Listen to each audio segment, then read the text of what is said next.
Ok les gars, faut que je fasse la vidéo là. Faut vraiment que je la fasse. Aujourd'hui les gars, grosse vidéo qui me fait extrêmement plaisir, que je voulais faire depuis longtemps. Comment passer d'un bilou investisseur à un big investisseur. Un petit investisseur fragile à un investisseur avec une mentalité de fer, à qui presque tout réussit.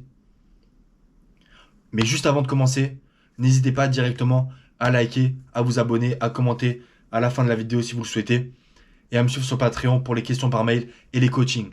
Voilà, je commence directement. C'est en 9 étapes. Première étape déjà, c'est l'état d'esprit. Les gars, il faut savoir qu'avant toute action, il faut que vous mettez dans votre tête un certain mindset. Mais pas un mindset de durant une vidéo. Tu sais, t'as regardé ta vidéo de motivation, t'as un mindset motivé, ah, je suis motivé et tout, et après pendant 15 minutes et après c'est fini. Non, non les gars, là c'est un mindset qui peut durer plusieurs mois, parfois même plusieurs années. C'est obligé les gars. Ça fait 2 ans que presque 2 ans et demi que je suis derrière le marché crypto. Avec un certain mindset qui évolue forcément, mais qui évolue dans le bon sens. Mais c'est un mindset, les gars, où je me dis, putain, mais tous les jours, faut que j'en bouffe. Faut que j'en bouffe des cryptos, faut que je bouffe des infos, faut que je sois vraiment à fond. Faut que je sois à fond dans le sport, faut que je sois à fond partout pour que tout se passe au mieux, pour que je sois le plus serein possible et le plus confiant possible. Et le plus organisé aussi. Donc les gars, la première étape déjà, c'est que dans votre esprit, il faut que vous ayez un mindset où vous dites, ok, maintenant pendant plusieurs mois, je vais arrêter de faire le con et je vais me dédier vraiment un peu plus ou largement plus, nettement plus aux crypto-monnaies et à tout ce qui l'entoure.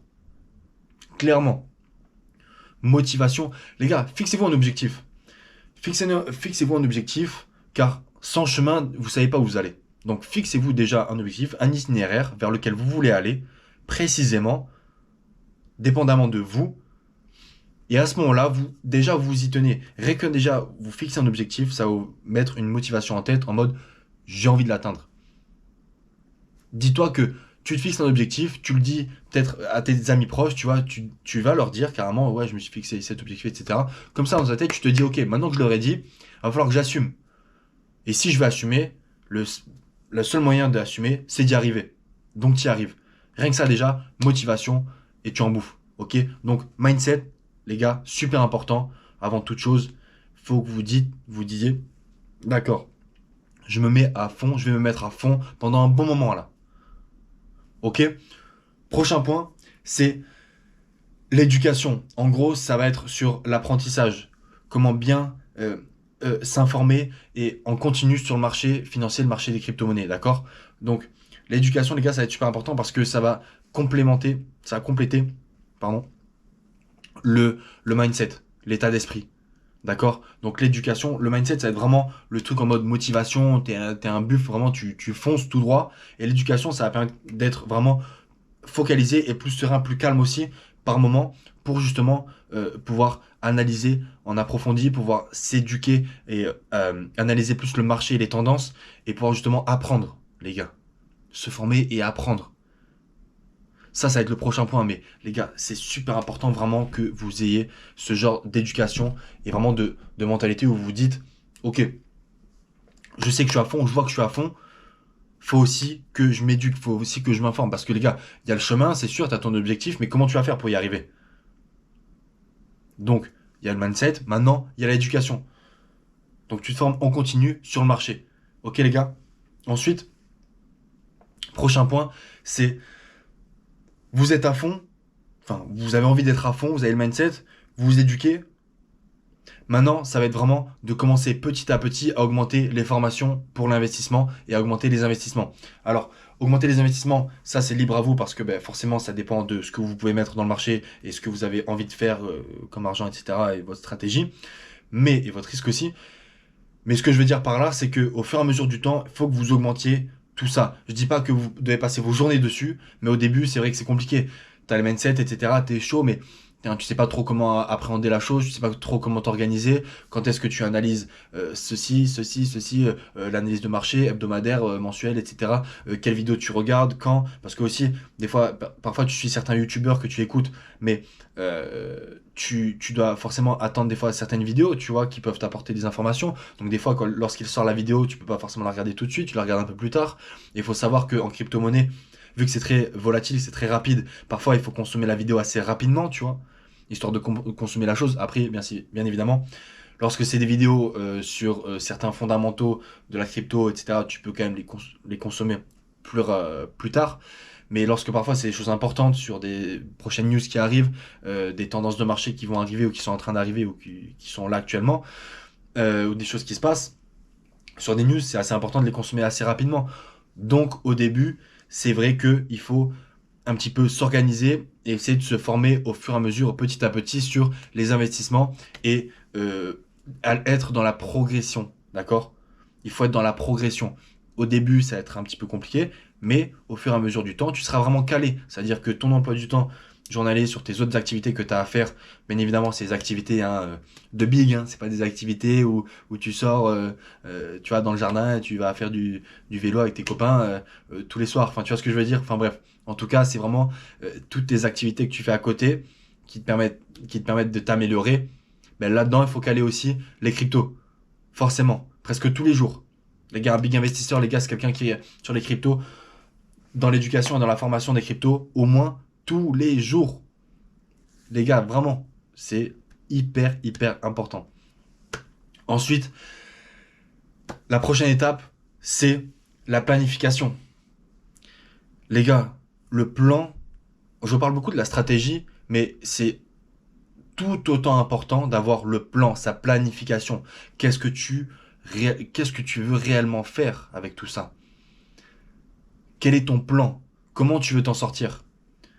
Mais les gars, c'est pas par rapport à forcément à quel est ton plan par rapport à ce que tu veux gagner avec ces cryptos. Non, pas du tout, c'est quel est ton plan si jamais demain tout s'effondre? Si une plateforme d'échange s'effondre là où tu as 50% de tes sous, qu'est-ce que tu fais? Quel est ton plan? Quand tu vas retirer tes sous en euros, quel est ton plan? Comment tu vas faire? Après, bien évidemment, c'est pas très compliqué, hein. Tu retires en euros sur ton compte, tu déclares tes revenus, boum, boum. Mais est-ce que tu sais le faire? Est-ce que tu sais quel papier remplir, où t'informer, etc. Qu'est-ce qui va se passer si jamais, je sais pas, le projet s'effondre? Est-ce que tu peux demander quelque chose à l'État, quelque chose par rapport à la plateforme d'échange, si jamais tu peux gagner tes sous? Enfin, est-ce que tu peux les récupérer?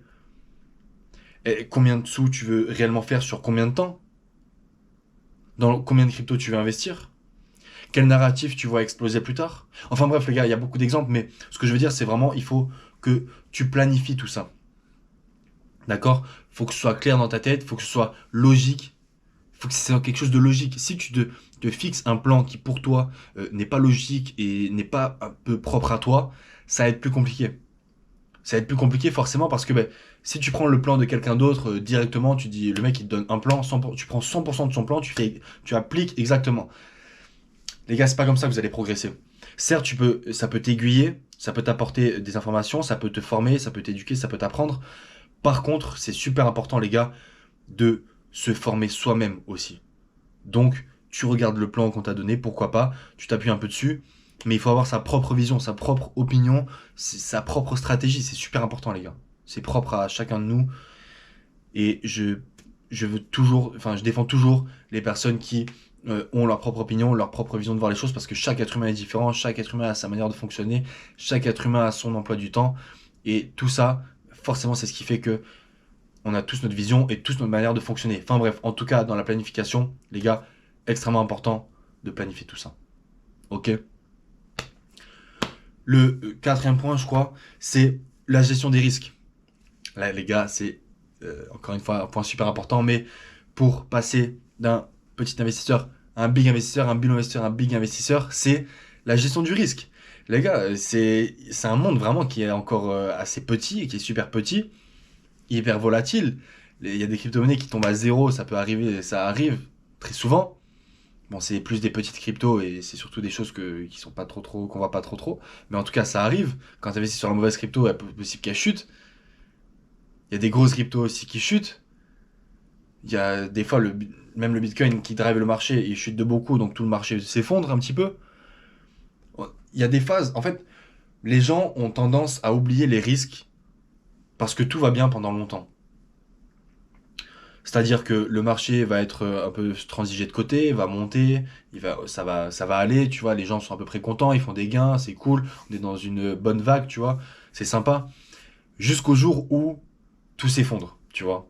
C'est déjà arrivé pour le bear market, tu vois, mais les gens ont oublié depuis. Mais jusqu'au jour où tout s'effondre, et là, on se rappelle des risques. Où tout s'effondre, où une plateforme d'échange a des problèmes avec l'État, euh, où un projet s'effondre complètement.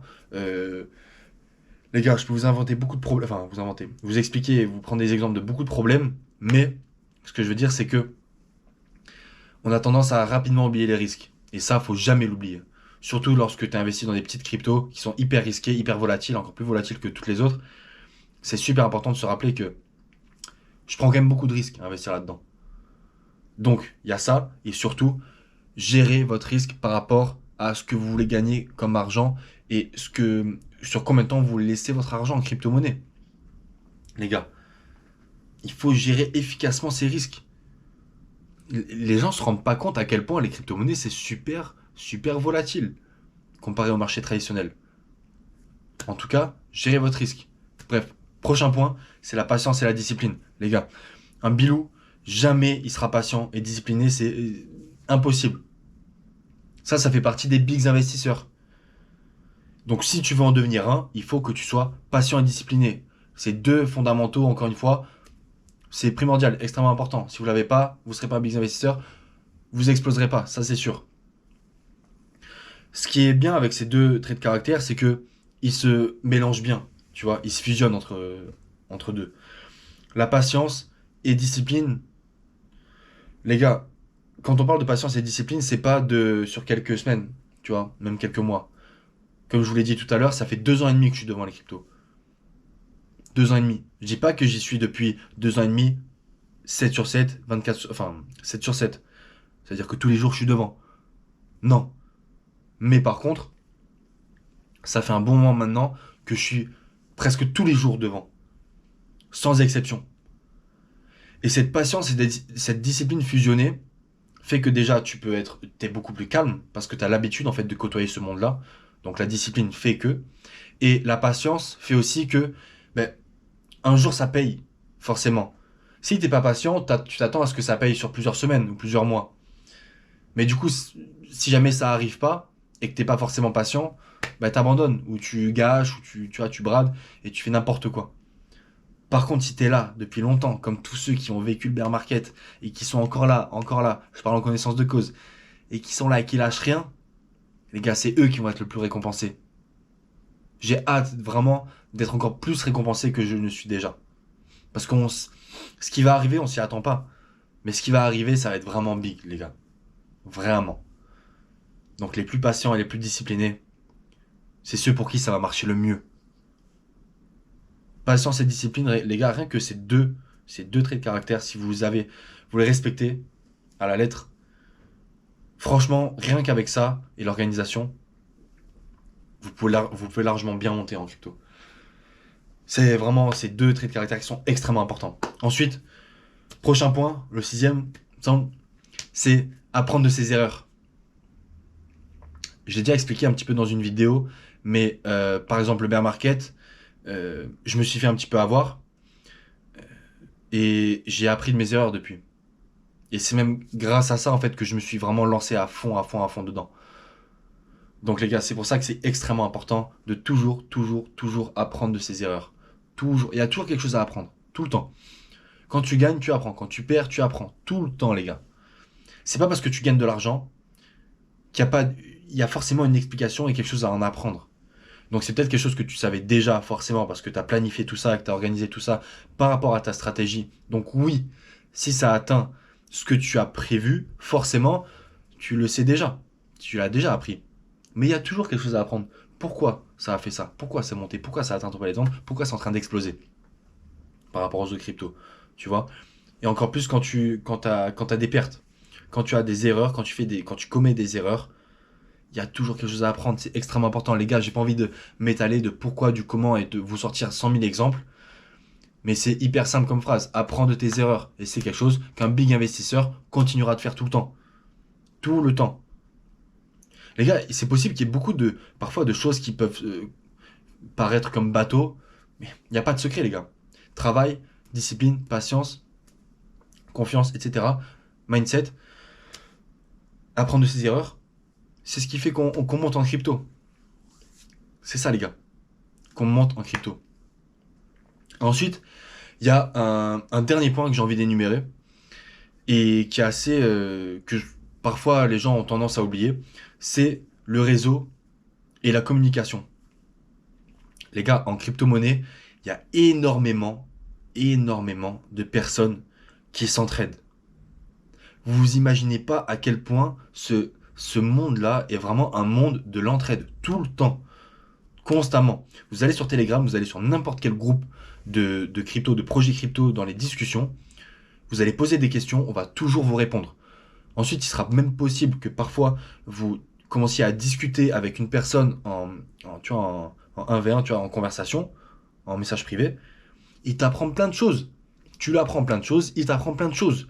Mais vu que ce sont des choses différentes, c'est un partage commun.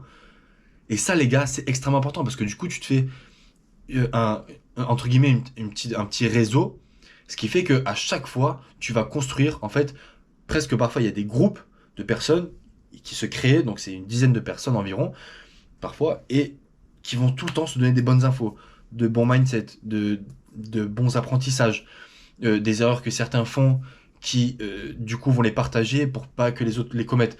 Il y a énormément de choses qui se partagent, les gars, pour faire bref. Mais ce que je veux dire, c'est que c'est quand même super important d'y penser. Parce que sur Telegram, ou sur d'autres groupes aussi, Twitter, etc., mais surtout Telegram, il y a beaucoup de choses qui se partagent et qui sont extrêmement intéressantes. Beaucoup d'informations super intéressantes et vous pouvez en apprendre tellement, mais tellement. Tellement plus parfois même que sur Internet, quand vous regardez, même ChatGPT et tout. ChatGPT, c'est bien beau, mais parfois, il y a des choses qui peuvent être apprises, mais des vraies choses. Des vraies choses de big investisseurs, comme on les trouve sur Telegram. Vraiment, les gars. Ne négligez pas ce conseil parce que vraiment, c'est quelque chose. Je dirais pas que c'est forcément quelque chose d'un big investisseur que tu dois absolument faire pour être un big investisseur, mais c'est toujours quelque chose en plus, quelque chose en bonus que tu peux faire parce que ça t'apportera toujours de bonnes infos. Ok, les gars. En tout cas, si vous respectez ces points-là, vous allez pouvoir faire un bon pas dans le monde des big investisseurs. Je vous le garantis, les gars. Passer d'un bill ou à un big investisseur, les gars, vous y arriverez, ça c'est sûr, si vous respectez déjà, dans un premier temps, ces points-là. Ensuite, vous pourrez toujours obtenir un appel via Patreon, ou alors me poser des questions par mail sur le Patreon. Moi, je suis là pour ça. En tout cas, c'est la fin de la vidéo. N'hésitez pas à liker, à commenter, à partager et à vous abonner. Et moi, je vous revois très vite. Allez, ciao les gars.